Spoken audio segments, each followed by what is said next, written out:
Hi, Ivan. Come on in. Okay, thank you. Welcome. Okay. Tell everybody who you are. My name is Meryl Cook.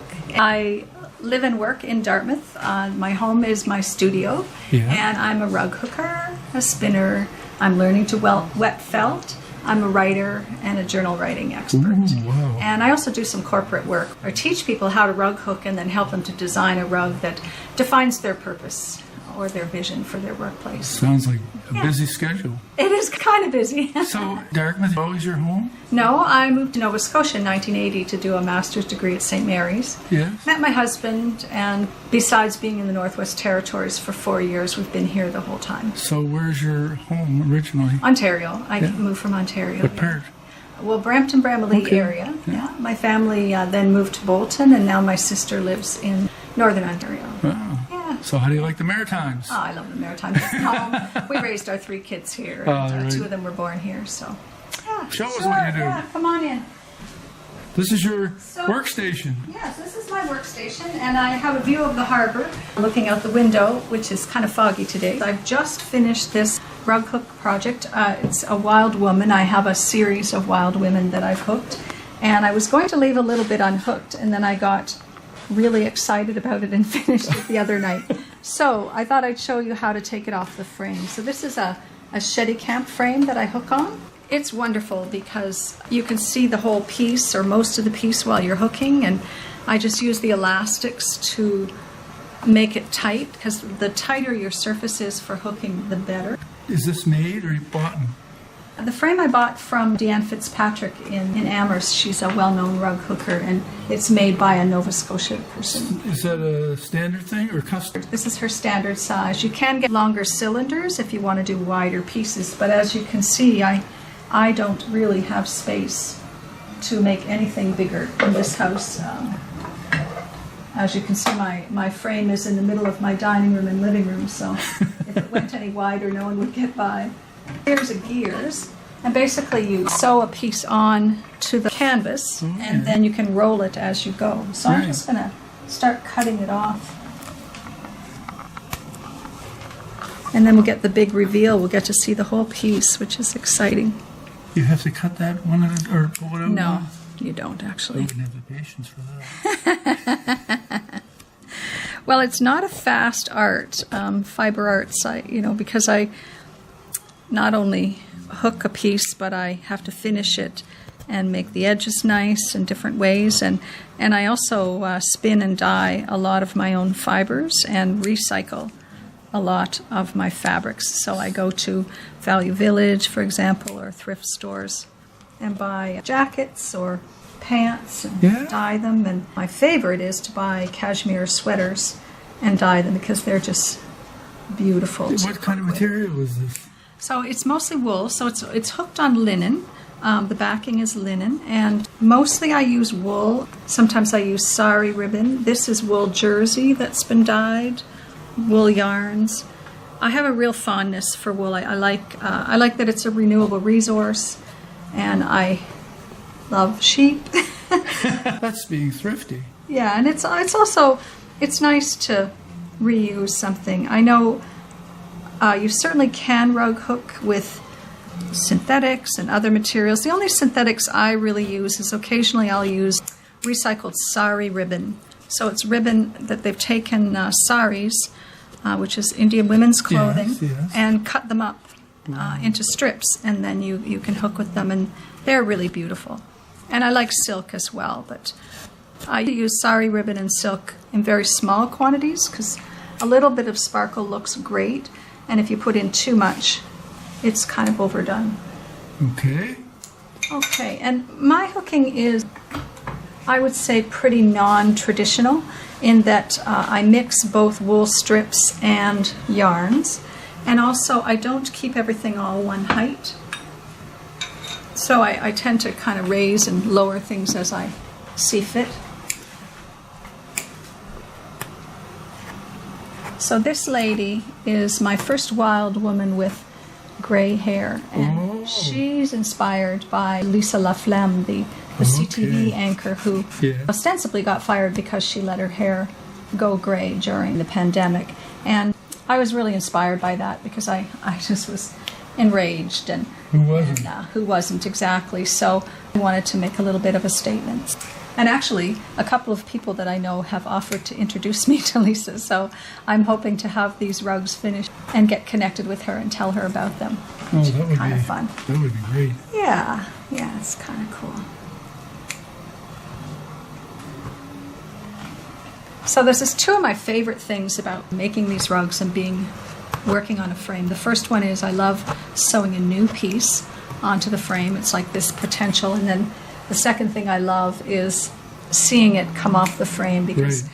even though you can kind of loosen it and have a look, it's not the same as seeing the whole thing out on the floor. And occasionally there'll be a piece that I think, oh, I'd like to fix that. And the good thing about rug hooking is that because you just insert one loop at a time, you can actually fix things, unlike Oh, things is that like right? watercolor paintings where once you're done, you're done. Yeah, I know about that. Yeah, exactly. Exactly. Yeah. Kind of have a playful look and kind of becoming your own inner wild self. I had been doing a number of what I called healing mats after my breast cancer, and they were pretty serious topics. So I wanted something kind of fun. So there you go. There she is. Whoa. Wild Woman says, I am enough. So I'm going to put her on the floor Yes, so I please. can have a look at her. Whoa. So look at that gray hair. Isn't that Oh.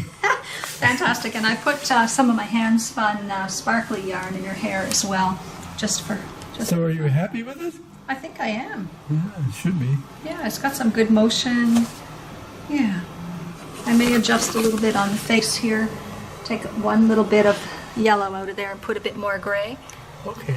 Well, I don't think you need to do anything. But I don't know. I've got some. This is her top chakra. So the chakra colors that are in this mat. So this is the crown chakra, which is the top. What do you mean a shocker? Chakra is an energy center in the body, and each center is associated with a color. Okay. And so I work in the chakra colors. So the first chakra is red, which is the root chakra. And then the next color is orange, which is the sacral chakra, the lower back. And then you have solar plexus chakra. And then the heart chakra is the only one with two colors. It's got pink and green. So here's her heart chakra is the green, and then the pink is the background, because I felt like if you're going to be saying I am enough, there's a lot of self-love that goes into that, right? So Okay. that's why the chakra. And then indigo is the eyebrow chakra, between the eyebrows. And what I did was I outlined her all in indigo. Okay. And then purple is the crown chakra. So. Okay, so the other thing that I do, I'm going to finish that rug and hem it and take it into the gallery probably in January after the rugs that I've got in there are finished being shown. Can folks see yeah. your work anyplace Yes, besides absolutely. the gallery? Well, I am a member of Art 1274 Gallery. Just joined them at the beginning of July, and my work is there regularly. It changes every month or two. I bring in new pieces continuously. And they also have an online shop, so you Right. can see. And you- And I also have a website with an online shop. It's merylcook.ca. So I wanted to show you my spinning. Okay. This is my spinning wheel. It's a Kiwi 2 from Ashford Wheels and Looms. I like it because it's lightweight. I like having the double treadles. That means both my feet are pushing at the same Okay. time. This is not like the spinning wheel my grandmother had. No, it's very nice. It's very different, and it's very balanced, and it also fits in the back seat of my car, so I can take it places, classes and things like that. So You it- teach? No, I take. I don't teach spinning. I teach rug hooking, and I teach creativity, and I teach journaling, but I don't teach spinning. I don't think that would be good. So over here is some of the spinning I've been doing. I bought a fleece from Dover Farm. This is a Gotland lamb fleece. Wow. And it's just glorious. And this is the natural color of the fleece. Isn't it soft? So I bought it and I washed it. And then what I do before I spin it is I fluff it up. So I take the locks and I separate them out a little bit. So just a little bit so that they'll grab more easily. So you just kind of fluff them. How do you know when to stop? Well, it's just practice, really. So I tried fluffing them hardly at all, and I couldn't get them to grab. So now I know I need them fairly fluffed, but I leave the ends kind of together and then that makes for a nice spin. So this is some that I spun recently. So, and what I want in this yarn is I want to have these little curly bits. Yes. So that's why if I leave the end like that, then I can get them. And it's really soft, and I like yarn to have a lot of lanolin still in it, so my washes are very gentle, and I soak, wash, rinse, and that's all I do. I don't agitate or get the lanolin out of the wool. What's the purpose of leaving the lanolin in? I like the way that it feels. It's Okay. really soft, and I feel like it has a nice luster. If you overwash your fleece, it gets dry and it loses its shine. So, yeah. So that's what I like. And So what do you make with this wool? well, this was part of the hair in the Wild Woman there, and right. I mean, you could knit with it and do lots of other things, but mainly I just hook with it. Okay. So, which is great. It's nice to have bumpy yarn for hooking because it adds texture. So, yeah. I'm an author, and in 2016 and 2017 I wrote these 2 books, One Loop at a Time.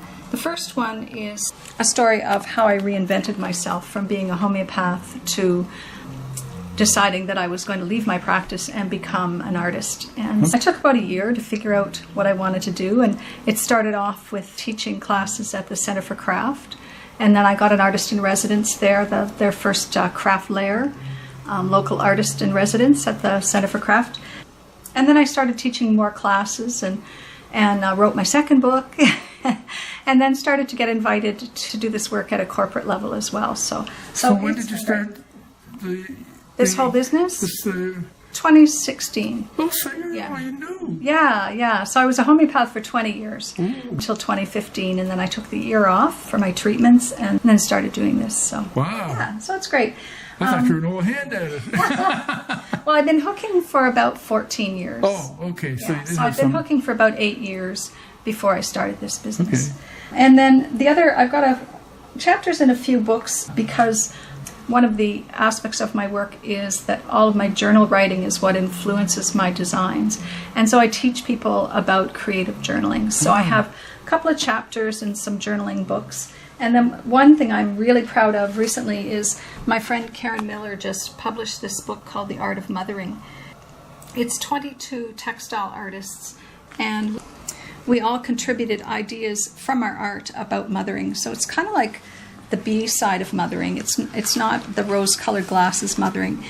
This is my rug that's over there on the Yes. table that's in here. My piece is called This Cord of Love That Binds Us. There's a cord connecting my heart to my son's heart, and I actually spun that out of silk and merino and used it that way as opposed to buying it. And then there's another aspect about this, and this chapter is about how sometimes our kids don't turn out the way that we hope, or they Yeah. make choices that we're not thrilled with. And my youngest son was heading to federal prison, and I wasn't sure how I was going to survive that. So I was writing him love letters about my hopes for him. And so then I designed this piece, and it's sort of our 2 hearts connecting even though we couldn't be together. Right. And these are the layers of love done in the different chakra colors. And there was a letter that went along with each layer. So you help other people do the same? Yeah, so I mean, basically, if I had to sort of distill my work into sort of purpose, is that like I did, I helped myself find a new sense of purpose and find joy in my life, and that's what I do for other people. So through my writing, through my teaching, and through my corporate work, I try to help people figure out whether it's a purpose for their organization or for themselves as a person who is at a crossroads, basically. So how do you get students, I guess you would call them, would you? I have an online community called Creating Space, and it's for people who are interested in using journaling and sketching as a way to connect with their art and to connect with themselves and sort of make time and space for themselves. So I have a membership community for that. I have a newsletter that comes out once or twice a month. Recently I was a bit overwhelmed, so I decided for November and December I'm only doing it once this next 2 months because I've got too much going on. And my corporate work often comes by referral. So I've tried all the cold calling and going to people's websites, and you know, they don't really, my stuff is a little hard to explain. So what I find is that all my work has come from people who know me, who have seen what I do, and who refer me to people who need my help. So it's kind of awesome. So how do you feel about being in front of a camera and doing your own show? Oh, I'm fine. Yeah. To me, this is like an opportunity for a show and tell, Yeah. you know, which is always just fun. So yeah, I'm good with that. So where do you do that? My own show? Yeah. Oh, everything. Oh, right, of course, yes. So back here is my very messy office. This is where you do the teaching? Yeah, so this is where I do all my Zoom work. So you can't see the mess. When I'm on Zoom, you can't see the mess around the room. Last week I taught a class for this group called In the Studio Online, and they had a workshop week. So my class was called Chakra Color by Design, and I had students all over the US and Canada, which was really fun. How many on the time? There were just 7 in that class. I've had up to 20 different people, but so there were people from New Mexico, people in Virginia, people in Canada, in Ontario and the Valley. I also do corporate workshops, so things like how to reignite your mojo with business. So I take them through journaling and sketching using my second book. My clients have been like Dalhousie University, some work for Amera and Ernst & Young and different other corporate people. But my true love is to do corporate work that involves the rug hooking. The journaling is great, but I think when you teach people something that's totally new and unfamiliar, it really levels the playing field. It just changes the dynamic completely when everybody, including the manager, is learning how to rug hook and they're working together on a piece. You know, it's pretty fantastic. Do they do this during working hours? Yes. So I take my frame into the workplace, and they work on it for a period of 3 to 6 weeks, depending on how busy they are. So I just finished a project for Adsum House, for example, in Halifax, and they hooked a piece for their new Sunshine house that they're building, their community house, and they also did some individual pieces. And so people started having meetings around the frame, so they'd sit around the frame and hook together and just take turns hooking, because about 3 people can sit around the frame and hook at the same time. So when you're here, are you demonstrating? Or? Sometimes I have a second camera that I set up, and people can see my hand as I'm hooking. I did a talk at a conference in Florida where I taught people how to hook just using everyday objects, and so we had ribbon and we had crochet hooks and we had just that mesh canvas and just things that I knew people could go to a dollar store and get. And so then I had a camera on my hands so they could see what I was doing, and then wow, so it's kind of fun. And so this is my work behind me, and so people get to see that when I'm on Zoom, which is kind of lovely. Yeah, it is beautiful. Thank you. What are all these things here on your table? So these are some pins that I've just started to make. They're called chakra color pins because they have each of the chakra colors in them. And on the back it just says, that they're one of a kind, made with love. So our gallery is going to start carrying them, as well as Argyle Fine Art has them, and the Icehouse Gallery is going to carry them in their artisan boutique. So I also do custom ones. So lately, those are the ones that have been selling like hotcakes. Someone wanted a purple, the crown chakra, and I've got more than I thought I would have, which is still really great. Yeah, and so I have a whole bag full of them in here that I've been working on. And it started was this summer. I taught a class called Wild Women at Sea on a sailboat off the coast of Maine. Yes. The group was called Get Hooked at Sea. And so for each of the sailors that we were sailing with, I made one of these pins. And then they loved them, so then I kind of got on a roll. Right. So anyway, this is another thing that I would hook with, would be a frame. This was one of my mom's hoops. Was your mother? My mom was a hooker for about 40 years. Yeah. So it was a kind of DNA. I guess. She started hooking when I was a teenager, and I never really wanted to hook. She was very much the fine shading. Some of the rugs on the floor are hers, and she hooked with very narrow fabrics and all the same heights. Oh, yes. But, I went out, actually started hooking because I went into Encompassing Designs in Mahone Bay and wanted to buy a gift for Mom, and I saw these bright colors and got totally totally hooked there. So they taught me how to pull a few loops, and then I kind of never stopped since then.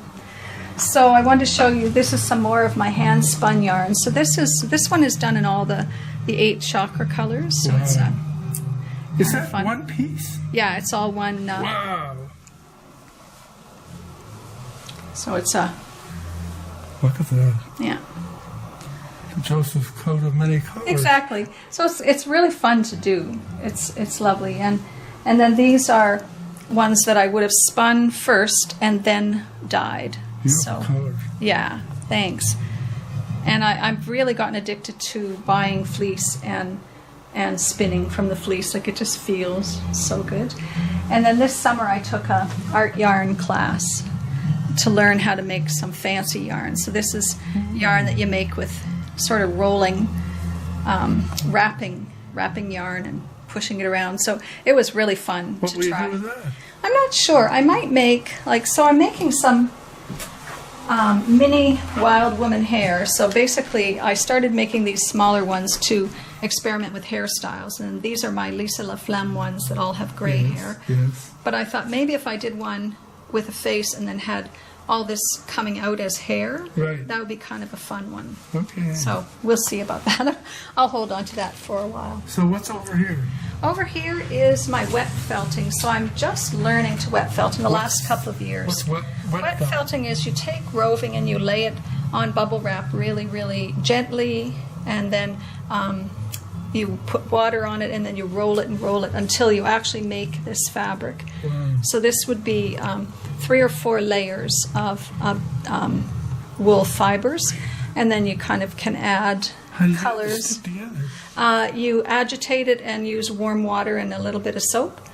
And And, it'll bind together? Yeah, it takes a while, but it's really fun. And so here I'm experimenting with using, I wanted to try to make holes, so I made holes and then I hooked in the holes, so you can see that I've hooked onto stuff. Yes. Yeah, and this isn't a particularly useful piece, but my long-term goal is to make some clothing by blending the colors and wet felting. So I made a vest last year, and yeah, I've got a long way to go in terms of the learning there. But Very long term. so my long-term goal in terms of the wet felting is I'd love to make some clothing, and particularly vests. I made one vest last year that was just a long rectangle, and then kind of just made, a friend helped me figure out where to put the holes for the arms.